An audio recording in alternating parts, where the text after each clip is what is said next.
everyone, welcome to Print and Playthroughs, a show about print and play board and card games. Hi, I'm T. Hardy, and this is the third episode of Print and Playthroughs, and I've been coming on this third episode after a long time. That's because, I haven't been posting a lot of videos for about a month now. That's because I was sick in the middle. I had a flu and, that patch, and then I was just... It was a really busy month for me, and I apologize for that. But from now on, I'll try to keep up with the videos. And also, I think I will be previewing my own game sometime in this coming month. But I also have reviews set up for a couple more games after this also, and which I think are pretty exciting, and I'm really excited about it. Okay, Let's talk about that later. First, this is an episode for the review of Merchant Marine, a game from Stone Circle Games, which I talked about in the earlier episode. And in this game, you're going to be merchants of 4 countries. That is the English, Dutch, the French, and, the English, the Dutch, the French, and the Spanish. And this is going to be the map. And what's basically happened is, there's this ship called as the Dubious Opportunity, and it's a very fitting name, which you will see later.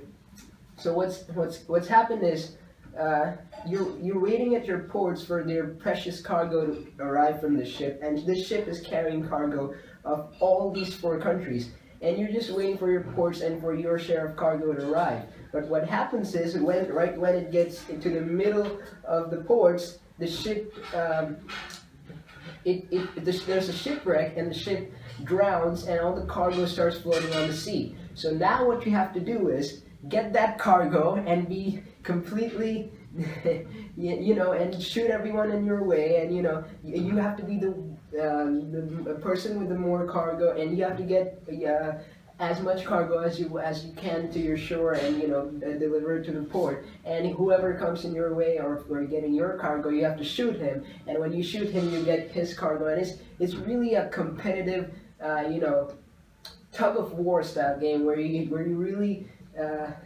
it's a completely death match. It's not. It's a 2 to 4 player game, and it gets really, really competitive. This is a very competent light game, so it's not going to take it's pretty easy to craft game. But although there is an option that you can make either you can cut out either these rectangular pieces of ships for your ships, or you can make these pretty little things, because I'm like a kind of a miniature fan, so I always prefer these little stand-up things. And these actually have pretty cool art on them. If you can see it, there's a cool little ship in here, so that's pretty cool. And they move all around this little board. And basically, if you can see the 2 dots at the center, that's basically the ship called Dubious Opportunity. And now you see why the name is fitting. And I love that name, man. And these are the 4 ports of the 4 countries, and you have to get there, get to the ship, get the cargo from here, and get back. Now, this is a pretty cool sounding theme, I gotta admit. I was really, really excited when I heard, read the theme of the game, and when I read the rules, I was even more excited because they sounded to be very thematic and very exciting. Is the game that good? Let's find out.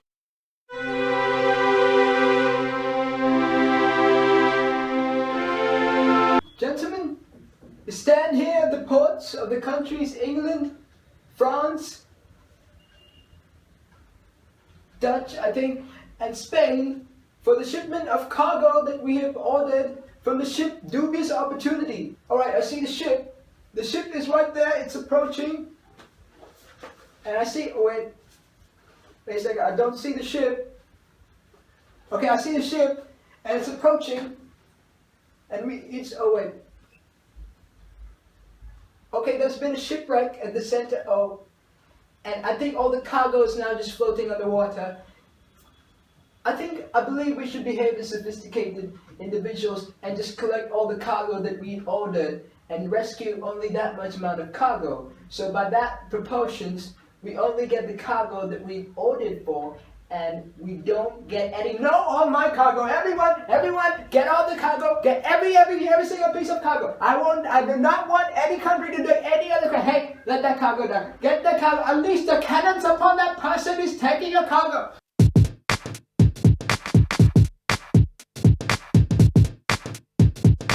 Print and Play PDF document of Merchant Marine comes with 6 pages of print and play, out of which 2 are rules pages, and 2 are for the black and white version of the print and play, which is the printer-friendly edition of the print and play, and 2 are for the actual colored print and play. So the actual print and play is 2 pages, with 1 page consisting of the game board or the map, and the second page consisting of 16 cargo tokens and 4 tokens that you have to cut out for the ships. After watching this video, if you want to print and play Merchant Marine, the link to the PnP is right below in the description, so you know where to go.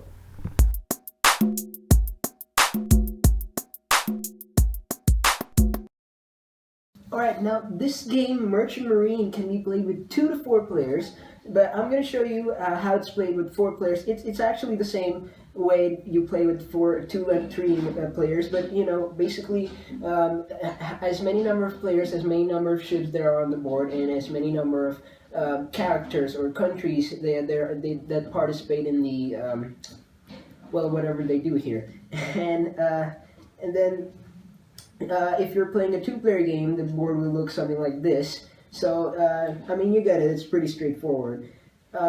Okay, so I've played a 2 and 3-player game. I haven't played a 4-player game, but from the looks of the 3-player game was a lot better than 2-player game, so I think the 4-player game is going to be even better, but we'll get to that later. Anyway, so at the starting position, you set up the game like this. There are cargo tokens that you put in a small bag here, and I didn't have an opaque bag because all my games with an opaque bag are back in New York, but I had a plastic bag. So you have to set up. These are the 4 ports for the starting countries. They haven't given which countries are what color, so you can just allot the color, and you start off. Now, in this game, your main objective is you have to get to these 2 dots, and once you get to these 2 dots, you can get you can draw 1 random cargo token without seeing it, and every token will have a specific color. Now you can do 2 things with this cargo token. You can give it to any port, like any dock or port of any color, and you'll get 1 point, 1 victory point or victory token in exchange of that, or you can give it to the port of the matching color, and then you'll get that victory point and plus 3 extra bonus victory points if you give it to the port of the matching color. So it's definitely beneficial to you know, go for the port of the matching color. Now you're gonna start off here, and that's basically your aim. And after all these tokens are drawn up and given and delivered to the port, the player with the most victory points wins. Alright, so first off, there are 3 things that you can do on your turn, and you might consider these as steps. And the first 2 steps are optional, and the 3rd step you have to do no matter what. Okay, so let's start with the first one. The first optional step is turn 60 degrees. Now let's say I'm the red ship, and as you can see here, these little stand-ups have arrows on them. These arrows indicate the direction that they're facing in. If you want a clearer thing, you can also cut out these, which can then you can see clearly that they have arrows pointing to their direction. But me being a miniatures fan, anyway, so these have arrows. So let's say that I'm pointing. Yeah, well, this is a little crooked model, so I'm gonna be with this one. So let's say I'm pointing here. That's the arrows this way, and then on the first optional step, you can turn 60 degrees in any direction that you want. Now, and when you're on a port, you can turn anywhere. But let's say that I'm here, then I can turn. I'm facing this way now. I can turn 60 degrees. That is one side of the hexagon. I can turn one side right of the hexagon, and I'm going to be facing this way now. The next optional action is the tactical action, and this consists of three things. And for the next step of the turn, you have to choose one of these three things. You can only do one of these three things. So first one of these three things is turn another 60 degrees. That is, go 120 degrees on your turn. The second one is unleash cannons, which basically means attacking another player. So if a player is within a range of 3 hexagons, like maximum this range, if you can see here, the red player is just 2 hexagons, like 1, 2, 3 hexagons away from the purple player. So he's in the range of this player, and he can just say that I shoot him, and when he shoots him, let's say the red player is facing this way and I'm facing this way, and I shoot him, then he first loses if he has a cargo token. I take one of his cargo token, and when I shoot him, he goes, I decide where, but he goes 1 space backwards, like away from me. But I decide where he goes, so I can say he goes here. Now I don't know. They've just said one space away. I don't know if you're allowed to put him here or here, but that wouldn't really be away. So that's not very clearly mentioned. But I think you have to put him here, here, or here. And I decide which place, but his direction stays the same. So that's basically unleashing cannons. You get 1 token, and he goes 1 space away.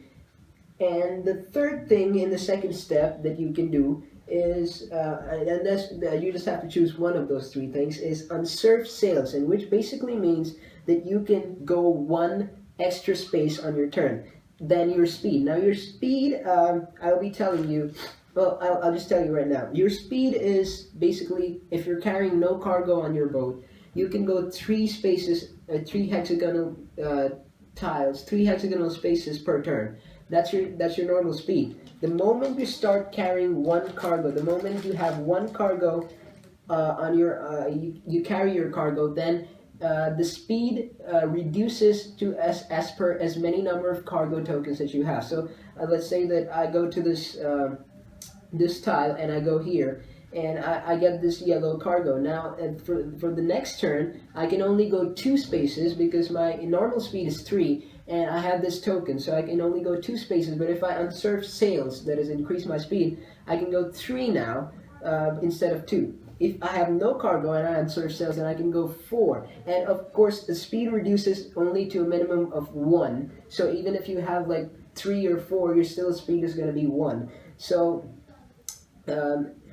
that's basically what you can do on your second step of the turn. And then the next mandatory step of the turn is moving. Now this is mandatory because it kind of simulates the feel of you on the machine, you maneuver your ship and it just goes forward. So moving, you have to move as many spaces as your speed is in the direction that you're facing right now. So let's say, I'll play a sample turn so this will get more clear. So let's say I'm on this, let's say I'm here, and if you can see, I'm facing in this direction, in that direction. So let's say that I'm in the first turn I can move 60 degrees. So it's optional, but I think I'm gonna move 60 degrees here.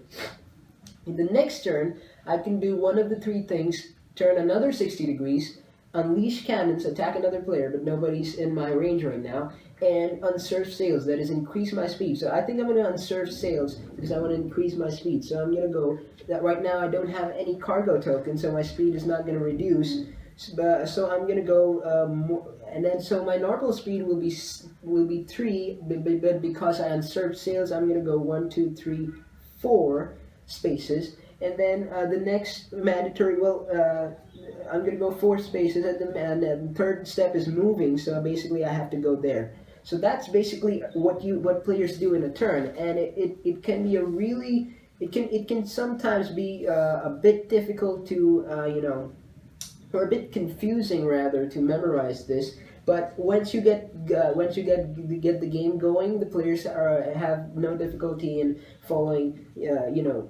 reminding themselves of what they do in their turn. Okay, so this is basically what's going to happen on your turn, and every player is going to take their turns in turn order, and then it's going to lead to some really strategic situations where some player is going for, getting the cargo from the dubious opportunity, but then he knows that when he gets cargo, his speed is going to reduce, and when his speed is going to reduce, somebody's going to shoot him, take his cargo. So that's a really those kind of strategies slowly start to develop, and then you start doing partnerships and saying that if you let me take that cargo from there, I will and you don't shoot me, then we can probably do some kind of deal in those, and don't let these two ships take all the cargo and something like that. And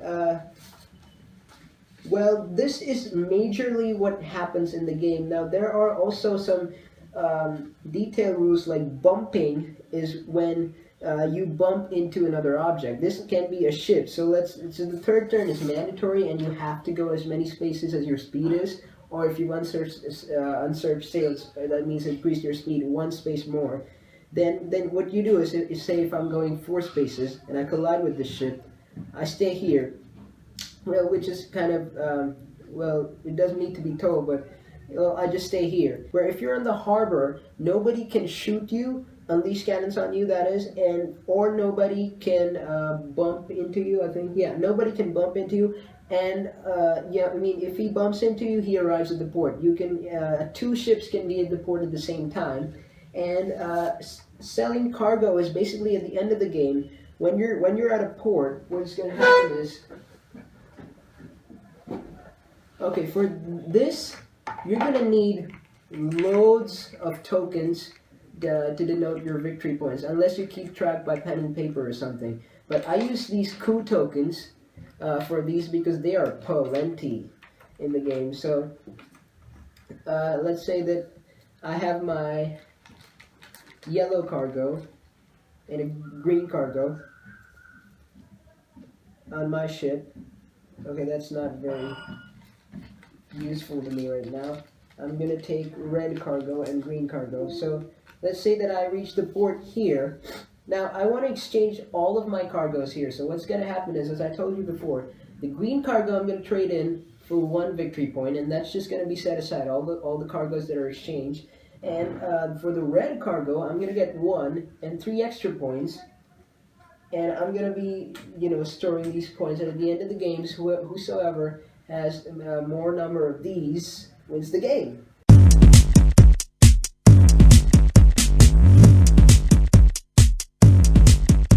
Alright, so Merchant Marine, how do I like it? Well, I don't really like it. I love it. It's a pretty neat, pretty cool, very elegant. Okay, I won't say elegant, but it's a pretty. It balances each other. It's a really. What do you call it?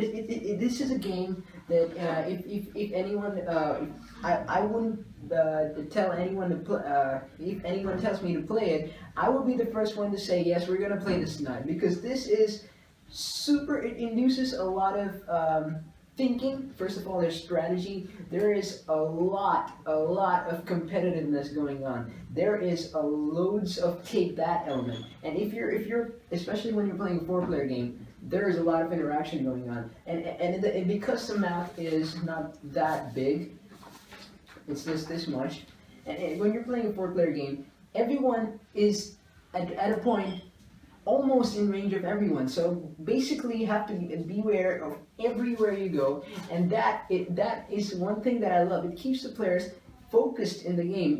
Everyone is looking at their turns and trying to figure out what direction to go in. I've only played the 2 and 3-player game, but the 3-player game was like 2 times better than the 2-player game, because it really really evoked that kind of competitiveness to this game, and it's a really cool theme as well. Another reason that I really love this game is because this theme is so, it's not a very nitty-gritty kind of monstery theme as well, but it's not a very light family theme as well. It just fits my sweet spot, where it's just a little not nitty gritty, but really cool sailing theme, and I love sailing themes.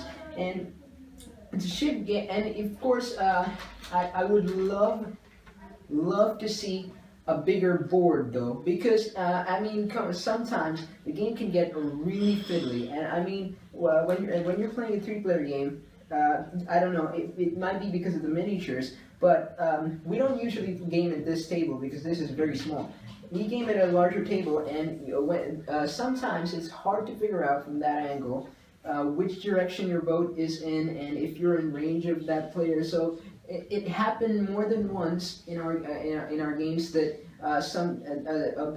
a ship was in the range of another ship, but because the player couldn't see that, or couldn't figure that out because of this small size of the map, he couldn't shoot the other player, and he was like, oh, he was in the range of me. That happened twice in our gaming group. But other than that, and okay, it has a little bit of its cons, which I will mention is, first of all, it's a very it could have been a little bit more streamlined. And I'm not saying that this is very complex. This is not very complex at all. This is a pretty simple game, but there are some rules that just feel that I don't think there should be there, and they shouldn't be so elaborate. There is sometimes there's sometimes a bit of stuff that you have to remember on your turn, and especially by those, I mean these 3 steps that I just told you about. Now, these 3 steps, once you start playing the game, you start familiarizing yourself with the system and how it works. So every turn, if you're doing the same thing, then you get to know what you're going to do. But at the beginning, it kind of becomes memorized. So, okay, I'm on the first step, so I have to do I can do turn 60 degrees. Then second step, tactical action. I can do one of 3 things: turn more 60 degrees, unsearch sails, and then it's the mandatory move action. So it's a little bit hard to memorize at first go. So I wouldn't recommend it playing with kids at the first go, or playing it with non-gamers at the first go of it. But definitely this one is one that I really like because of its mechanical balance. Now, when I say mechanical balance, I mean that, the mechanics are not just balanced because they're well play-tested. This looks like a well play-tested game, I must say. Even before it came to me, I'm betting on it. This might have been play-tested really a lot by whoever has designed this game. And I mean, yes, it's a game by Stone Circle Games, which is a small publisher, so I'm thinking it's going to be play-tested. But I'm not just saying that. I mean the mechanics and the way the game works actually balance each other out. Now, if you're, what do you call it? What's the gaming term? I'm always forgetting gaming terms here. Gold digger, if I'm not wrong. That might just be a random term. Okay. A gold digger, so the player who always takes all the resources and hoards resources and then cashes them in at the end. In this game, it prevents you from doing that. If you're a player who likes to go in the middle and take all the cargo and gather it and then just cash it in the end, you can't do that because your ship slows down and other players are going to attack you. And if you're a player who's just going to sit there and wait for other people to take cargo, what's going to happen is, if the other player takes the cargo that is not in your direction, because the map is that way and the ship is in the middle, he will just go that way, and then you have trouble catching him, and then of course there's other ships that you have to take care of. And but also one little minor teeny tiny negative thing about this game is sometimes ships can collide overly, and that can be a little bit less thematic. I mean, when you want to go to the dock, have you ever seen a ship collide at least 5 times on every shore before you go to the actually land on the dock. All right, gentlemen, to the port. Oh, sorry. I'm sorry about that each. Oh, sorry about the building. Okay, this time we head for the port. Forward. Oh, sorry. I didn't mean to do that. That's what happens. But that is exactly, well, not exactly, but sometimes you just go straight through. You have to plan your way. That's why maneuvering is so important. But other than that, great game. Love it. Definitely recommend. Well, this is one of the games that I will definitely bring out more.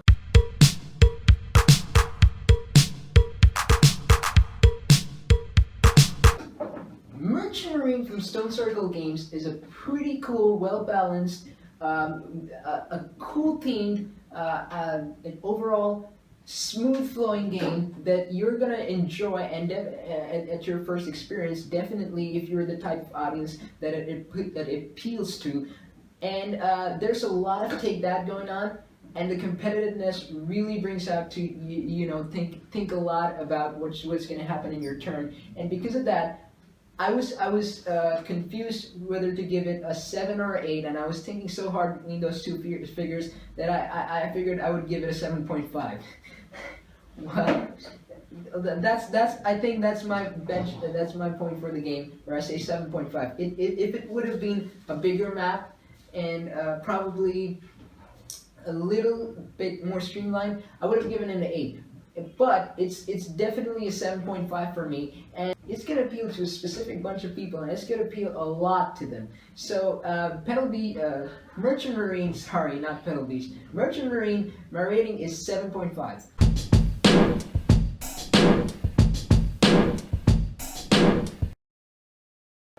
Who would I recommend this game to? I would say non-gamers, family gamers, no. Definitely not those people. Okay, I wouldn't say that it's a very complex game that I would like. It's the opposite of the game that you would play for non-gamers and family gamers. But I would not play with I would not play this as a family game. First, because it makes you war. It gets you at war. But no. There's a lot of take that and competitiveness going on in this game, but not because of that. It's somehow, even if it's not that complex, it feels like you have to keep in mind a lot while playing your turn. And I'm talking especially about those 3 steps. If they can make a smooth flowing mechanism that you don't have to memorize everything that you can or may not do on your turn, then and you just you have to remember fewer things, then this can be perfect for those audiences as well. But as it is right now, I wouldn't recommend it with non-gamers, or if you're using this game as a teaching tool for your kid, or I wouldn't recommend this as a family game that much. It might be used as a family game sometimes, but I would definitely, the main audience that this game is going to be targeting is the gamer audience who love the take that element. Alright YouTube, thanks for watching. It's been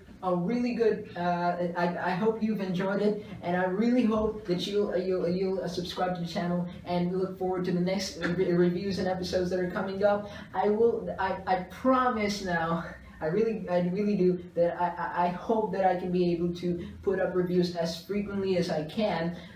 Well, the last month has been just so hectic for me. I had been traveling, then I had flu for a long time, and then I had to focus on a Kickstarter that is coming up. I'm actually I'm kickstarting my own cycling game called Cadence very soon in August. So I'm probably going to be doing a preview of my own game before the Kickstarter happens. So if you're interested in that, I will be doing that as well. I'm going to plan to actually ask a few designers, a few PnP designers, mainly popular on the Board Game Geek or Board Game Designers Forum, or probably even published designers, I don't know, well, if I can find any, to do a little interview, or ask them questions about their favorite print and play games, what they do, if you're a designer and you want to know how they do these really cool print and play games, and PnP specific questions about their experiences with PnP, etc., etc. I'll definitely do that. I will try to get some designers that I know on Board Game Geek to do that. But other than that, I will also be doing a review of Traders, Raiders, and Runners by the same game publishing company's Merchant Marine, called Stone Circle Games, and I'm really excited for that because their first game is pretty cool. And I'm excited for Traders, Raiders, and Runners as well. I've already printed it out, and I'm planning to play it very soon. And if you want a game that you want me to review, I would definitely love to review it. I don't have a lot of reviews in line coming up. I think there's Traders, Raiders, and Runners, and I think there's one more game, but that's it. So if you want your game to be reviewed, please do send it to me by geek mailing me at capital T space HARDY, or you can just go to the channel, and if you watch my introduction video, there you'll find all the details of how you can contact me. And yes, of course, thank you all for watching, and this would have never been possible without you. This has been a great episode. I hope to see you very soon. Thanks everyone, and happy gaming!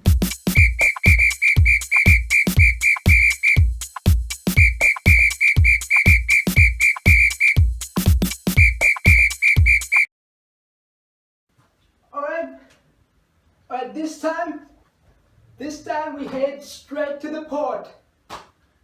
Okay. Alright, are we ready? Forward!